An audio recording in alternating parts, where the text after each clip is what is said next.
I am going to do a small photo design for you. I'll pull this over on the screen. See, this is the photo right now. This is what it looks like at the moment. We're going to change the face of this house real quick. I want to show you what that looks like. So I use, like I was talking about in our last video, Real-Time Landscape Architect. And this is the photo software here.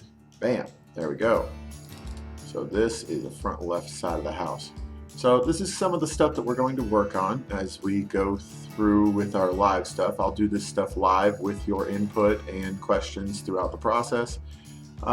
This one's just a basic front yard. I've already done the edits. As you can see, if you look close, you probably didn't notice right off the bat, but you look close, it's pretty messy looking and the edits are really bad.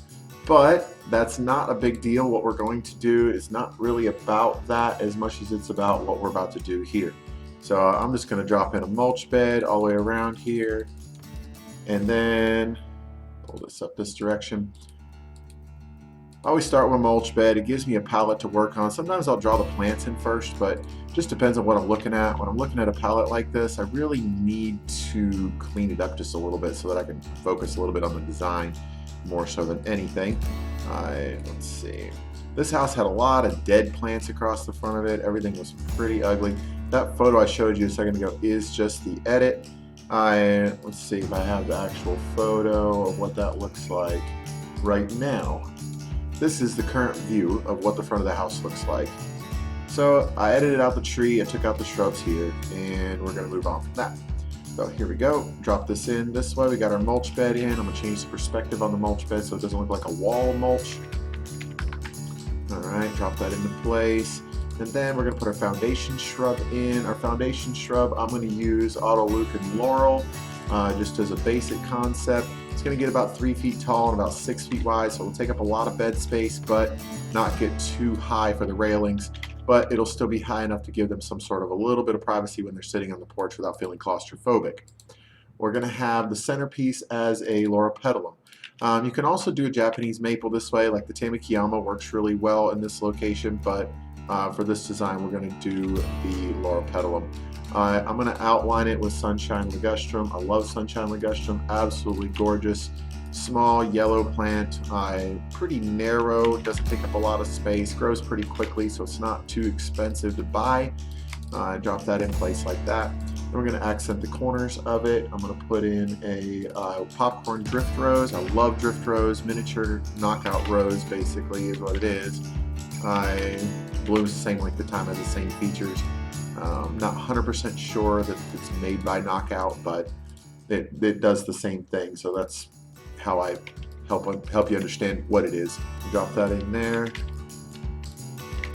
we'll put another one right behind, up higher. Just going to line the edge of the driveway like this.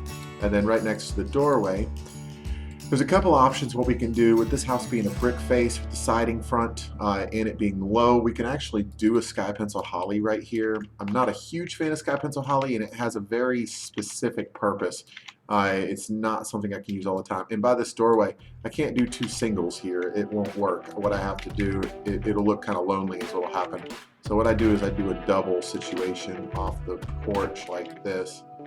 And then there you have it. So right now it looks like my mulch is a little bit floating. I'm going to pull in a grass bed, but we're not going to totally redo the grass. We're just going to do a part of the grass. You'll see here, we drop that in like that. Bam. And there we go. From here, I'm going to put that same spread on it like we had before.